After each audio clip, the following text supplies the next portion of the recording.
Dalam proses pembelajaran menggunakan kelereng, bola, lidi, batu kecil, serta gambar-gambar yang berhubungan dengan pembelajaran IPA sebagai media adalah sesuai dengan tahapan perkembangan berpikir anak, yaitu sebagai tahapan A. Kemampuan menggunakan logika yang tidak terikat lagi dengan objek yang bersifat konkret. B. Anak mengamati lingkungan secara intensif. C. Pengamatan bersifat egosentris. D. Anak memahami bilangan dan angka dengan objek yang bersifat konkret. Atau E. Kemampuan mengkoordinasikan sensasi melalui gerakan-gerakan dan tindakan-tindakan fisik. Nah, mana ini isinya untuk pertanyaan ini, apakah pilihan yang A, B, C, D, atau pilihan yang E? Nah, sebelum kita menjawab pertanyaan tentang soal ini, kita akan membahas dulu ya tentang teori-teori perkembangan kognitif menurut Yang Piaget. Ya. Menurut teori perkembangan kognitif menurut Yang Piaget, terdapat 4 tahapan perkembangan anak. Yang pertama itu adalah tahap sensomotorik, tahap praoperasional, yang ketiga tahap operasional konkret, dan yang keempat adalah tahap operasional formal. Nah, kita akan bahas dulu yang dimaksud dengan tahapan sensomotorik. Nah, tahapan sensomotorik ini untuk usia 0 sampai 2 tahun, yaitu selama tahap sensomotorik ini, perkembangan mental anak itu ditandai dengan perkembangan yang sangat pesat, dengan kemampuan anak untuk mengorganisasikan dan mengkoordinasikan sensasi melalui gerakan-gerakan dan tindakan-tindakan secara fisik. Itu adalah tahap sensomotorik, masih mengandalkan alat indera. Yang kedua, tahap praoperasional itu untuk usia 2 sampai 7 tahun. Nah, dalam tahap ini konsep-konsep yang stabil mulai dibentuk atau mulai terbentuk. Penalaran-penalaran mental mulai muncul, egosentrisme mulai kuat dan kemudian melemah. Serta terbentuknya keyakinan-keyakinan terhadap hal-hal yang bersifat magis. Itu adalah tahap praoperasional. Terus yang ketiga yaitu adalah tahap operasional konkret. Untuk usia 7 sampai 11 tahun. Dalam tahapan ini, aktivitas-aktivitas mental difokuskan pada objek-objek atau sebuah peristiwa-peristiwa yang bersifat nyata atau konkret sehingga dapat diukur. Itu adalah dari tahap operasional konkret. Yang keempat yaitu adalah tahap operasional formal, yaitu dari usia 11 sampai 15 tahun. Dalam tahap ini, anak sudah mampu memikirkan sesuatu yang akan atau yang mungkin terjadi. Sesuatu yang bersifat abstrak, tidak terikat lagi oleh sebuah objek, mampu memikirkan semua kemungkinan-kemungkinan yang terjadi secara sistematik. Untuk memecahkan sebuah masalah dan kemampuan berpikir secara alternatif. Nah, itu adalah tahap operasional formal. Nah, kita kembali ke soal. Bahwa mana ini yang tepat untuk dijadikan sebuah jawaban ya.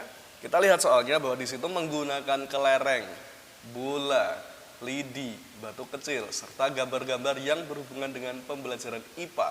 Berarti media yang bersifat konkret ya. Berarti isinya yang mana? Yaitu isinya yang D. Anak memahami bilangan dan angka dengan objek yang bersifat konkret. D. Lanjut ke soal berikutnya. Seorang guru kelas 5 SD akan mengajar materi matematika dengan kompetensi dasar jaring-jaring bangun ruang atau balok. Langkah-langkah pembelajaran yang Bu Bella lakukan sebagai berikut. 1. Guru tersebut menyuruh peserta didiknya membawa kardus bekas. Kedua, guru tersebut menginstruksikan kepada peserta didiknya untuk membuka kardus itu sesuai dengan pola yang ada. Yang ketiga, setelah itu peserta didik diminta untuk menggambar pola kardus yang dibawanya.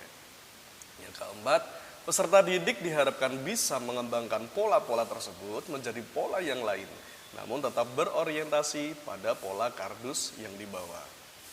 Berdasarkan ilustrasi di atas, pembelajaran yang dilakukan oleh guru tersebut sesuai dengan teori pembelajaran A. Brunner, B. Skinner, C. Pavlov, D. Piaget, dan E. Gestalt. Nah, bagi yang tidak mengetahui apa perbedaan dari teori-teori pembelajaran yang dikemukakan oleh Brunner, Skinner, Pavlov, Piaget, dan Gestalt. Ini ada ada kata-kata kunci dari tokoh-tokoh teori pembelajaran yang bersifat kognitif ya. Bahwa yang namanya Young Piaget itu terdapat kata kunci, memorinya itu lebih lama ya, memorinya lebih lama dan membekas pada siswa sehingga guru bisa memfasilitasi siswa terjadinya ketidakseimbangan. Nah, biasanya prosesnya itu melalui asimilasi, akomodasi, dan ekuilibrasi. Itu dari Young Piaget. Terus yang kedua dari Brunner. Ya, Brunner itu mengemukakan bahwa perkembangan intelektual anak itu upaya untuk membebaskan anak untuk belajar secara mandiri atau belajar dengan sendiri. Dengan cara menemukan, terus ada penetapan kurikulum yang berbentuk spiral ya. Berbentuk spiral itu maksudnya dari sederhana ya ke kompleks, cocok untuk pembelajaran matematika biasanya dari simple ke kompleks ya. Prosesnya ini ada enaktif, iconik, dan simbolik. Terus yang ketiga, ensemble itu pembelajaran yang bermakna kata kuncinya ya.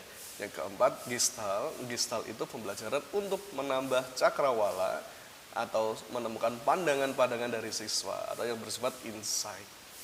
Ya, insight. Nah, kita kembali ke soalnya. Yang mana ini berdasarkan ilustrasi di atas ya, berdasarkan ilustrasi di atas. Di situ terdapat ada kardus bekas, ada gambar, dan ada pola-pola. Berarti adanya enaktif, ikonik, dan simbolik. Siapa itu yang mengemukakan? Yaitu adalah Brunner. Dari isinya yaitu adalah yang A. Oke, lanjut ke soal berikutnya. Gunawan adalah anak dengan kemampuan menggunakan kata-kata secara efektif, baik lisan maupun tertulis atau tulisan. Menurut Gardner, anak tersebut mempunyai kecerdasan yang bersifat A. Kecerdasan logika matematika, B. Kecerdasan spasial, C. Kecerdasan gerak tubuh, D. Kecerdasan linguistik, atau E. Kecerdasan literasi. Nah, bagi yang tidak mengetahui atau yang belum mengetahui tentang jenis-jenis kecerdasan ya atau macam-macam kecerdasan, bahwa yang namanya kecerdasan itu ada 9 macam ya. Ya, kita akan bahas dulu macam-macam kecerdasan. Yang pertama itu adalah kecerdasan linguistik. Kecerdasan linguistik ini adalah kemampuan menggunakan kata-kata dengan efektif dan menguasai bahasa baik secara lisan maupun secara tulisan. Yang kedua yaitu adalah kecerdasan logika matematika, yaitu meliputi berhitung, berpikir logis, serta menggunakan pemecahan sebuah masalah. Yang ketiga yaitu adalah kecerdasan yang bersifat kinestetik. Kalau kinestetik ini bersifat dengan gerakan-gerakan atau aktivitas fisik. Ya.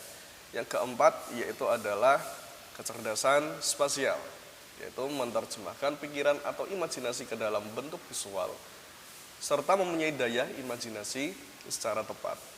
Yang kelima, yaitu adalah kecerdasan yang bersifat musikal, yaitu tentang kepekaan terhadap sebuah nada, irama, ritme musik-musik yang terkait.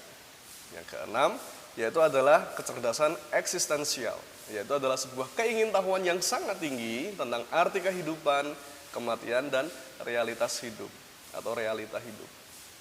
Yang ketujuh yaitu adalah kecerdasan naturalis, mengenali alam sekitar dan peduli terhadap sesama makhluk hidup. Yang kedelapan yaitu adalah kecerdasan interpersonal, yaitu berkomunikasi secara efektif dengan orang lain, yaitu adalah mengutamakan sosial ya, interpersonal. Dan kecerdasan intrapersonal yaitu adalah kebalikan dari interpersonal. Kalau intrapersonal berarti memahami diri sendiri dengan baik, tidak mudah putus asa, tidak mudah patah semangat, dan selalu gigih dalam berusaha bisa memotivasi dirinya sendiri. Itu adalah kecerdasan intrapersonal.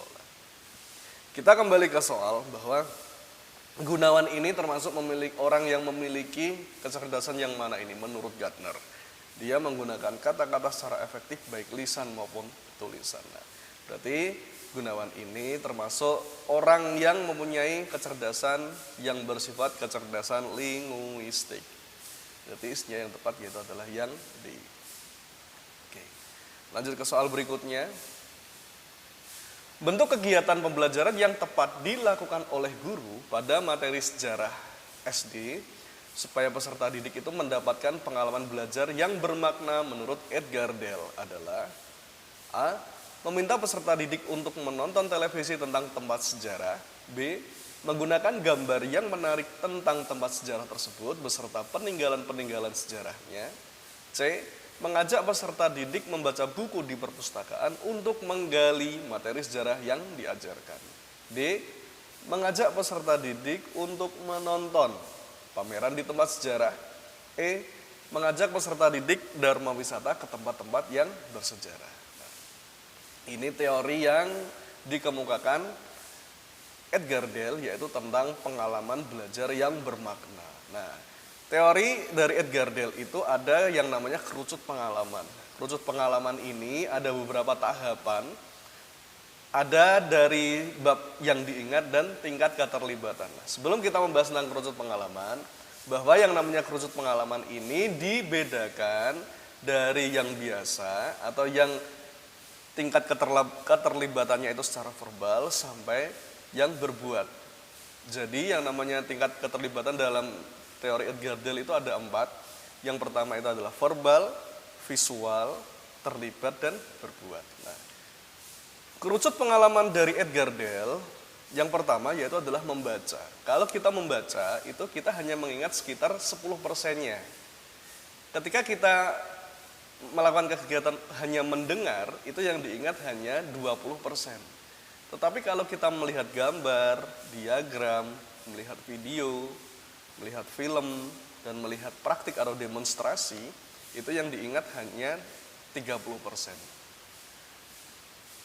Dan lagi kalau kita sudah terlibat dalam diskusi, itu yang diingat sekitar 50%. Sedangkan kita kalau melakukan kegiatan presentasi, menyajikan, itu yang diingat sudah sekitar 70%.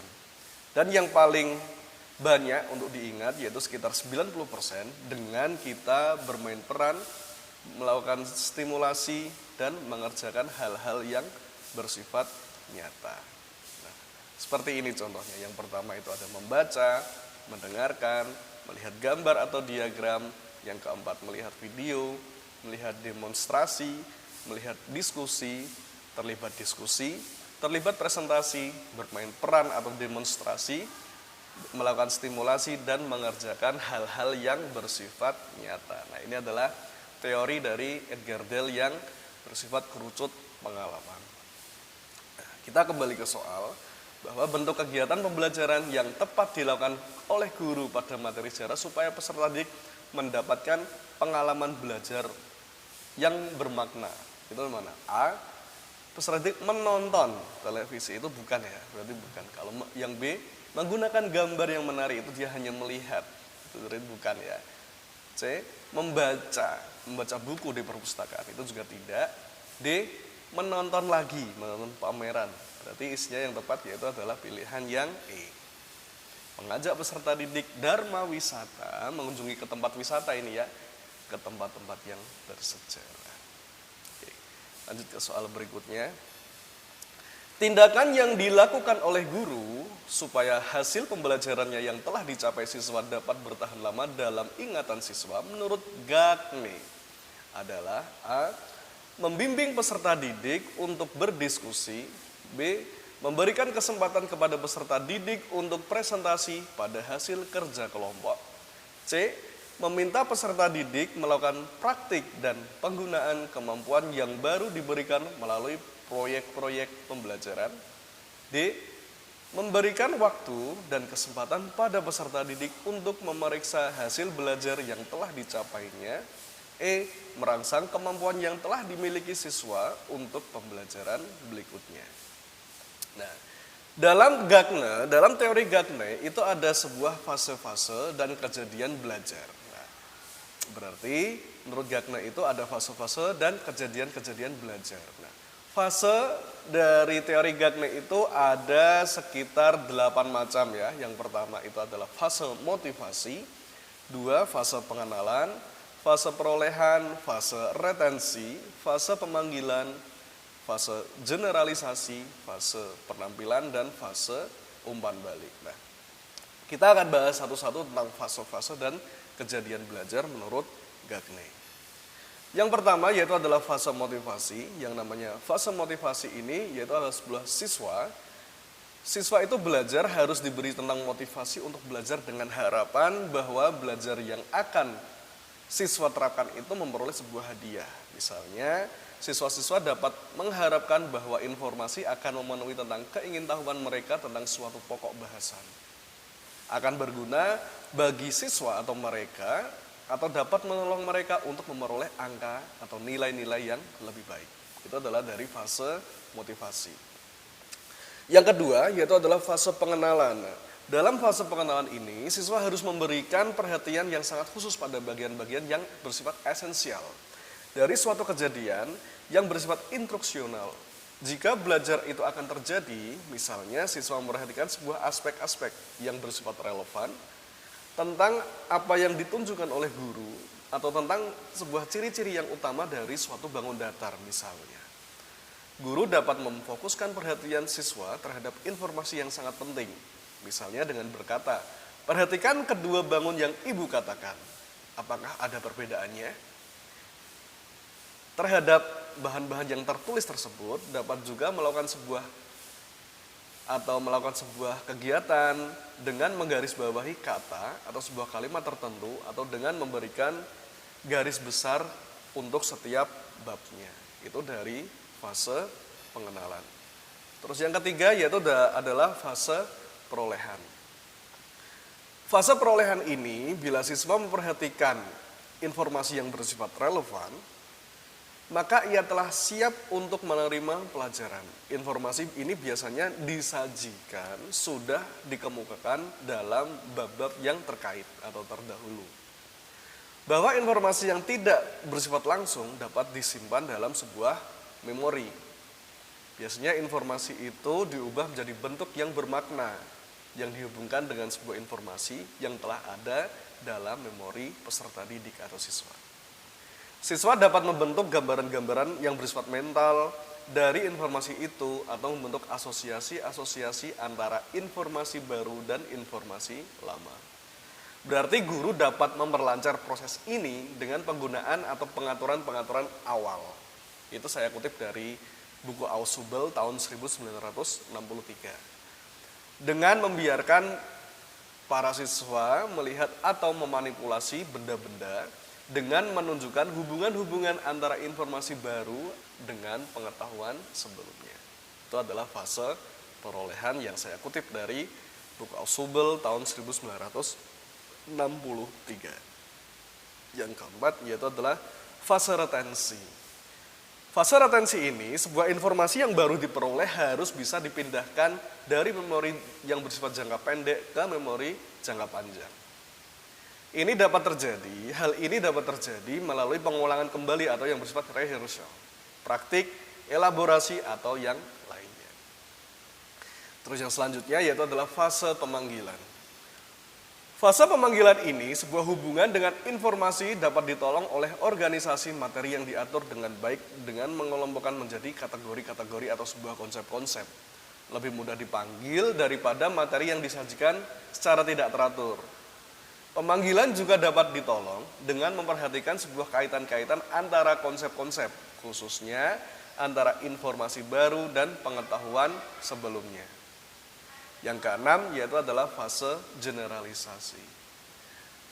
Dalam fase generalisasi ini biasanya informasi itu kurang nilainya jika tidak dapat diterapkan di luar konteks di mana informasi itu dipelajari. Jadi, generalisasi ini atau transfer informasi pada situasi baru merupakan fase kritis dalam belajar. Transfer dapat ditolong dengan meminta siswa untuk menggunakan keterampilan-keterampilannya dalam berhitung, baru untuk memecahkan sebuah masalah-masalah yang bersifat nyata.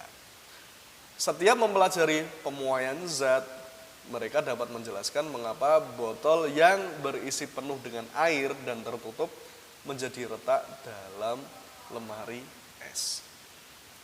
Yang ketujuh yaitu adalah fase penampilan. Para siswa harus bisa memperlihatkan bahwa mereka telah belajar sesuatu melalui penampilan yang tampak. Misalnya setelah mempelajari bagaimana menggunakan busur derajat dalam pelajaran matematika. Para siswa dapat mengukur besar sudut. Setelah mempelajari penjumlahan bilangan bulat, siswa dapat menjumlahkan dua bilangan yang disebutkan oleh temannya. Itu dari fase penampilan. Yang kedelapan, fase umpan balik. Nah, dalam fase umpan balik ini, para siswa sudah harus memperoleh umpan balik tentang penampilan-penampilan mereka yang menunjukkan apakah mereka telah atau belum mengerti tentang apa yang diajarkan. Umpan balik ini dapat memberikan reinforcement pada mereka untuk penampilan yang dikatakan berhasil atau tidak. Itu adalah penjelasan dari fase-fase dari Gagne. Bahwa selanjutnya ada implementasi pembelajaran ya. Implementasi pembelajaran berdasarkan teori Gagne. Yang pertama itu adalah membangkitkan dan memelihara perhatian. Yang kedua, merangsang siswa untuk mengingat kembali konsep, aturan, dan keterampilan yang relevan sebagai prasyarat. Yang ketiga, menyajikan situasi atau pelajaran baru. Yang keempat, memberikan bimbingan belajar. Yang kelima, memberikan feedback atau umpan balik. Yang ketujuh, menilai hasil belajar. Yang ketujuh, mengupayakan transfer belajar. Dan yang kedelapan yaitu adalah memantapkan apa yang dipelajari dengan memberikan latihan-latihan untuk menerapkan apa yang telah dipelajari. Nah, itulah implementasi pembelajaran dari teori belajar dari Gagne. Nah, kita kembali ke soal bahwa tindakan yang dilakukan oleh guru supaya hasil pembelajaran yang telah dicapai siswa dapat bertahan lama dalam ingatan. Berarti yang mana ini isinya? Yaitu adalah yang C. Ya, meminta peserta didik melakukan praktik dan penggunaan kemampuan yang baru diberikan melalui proyek-proyek pembelajaran. Oke. Nah, ini ada pengumuman. Perhatikan bahwa channel Guru Daring ini mengadakan sebuah latihan tryout PPPK. Ya. Nah, link dari tryout itu ada di deskripsi konten ini di bawah ini ya. Dan tryout PPPK Guru Daring ini berlaku sampai tanggal 19 Desember tahun 2021. Oke, diperhatikan ya, supaya dapat membantu langkah Bapak Ibu dalam menjalani seleksi PPPK dan tahap lolos dalam seleksi PPPK tahap 2 ini ya. Semoga berhasil, semoga bermanfaat untuk kita semua. Maaf apabila ada salah-salah kata yang kurang berkenan. Sekian, wassalamualaikum warahmatullahi wabarakatuh.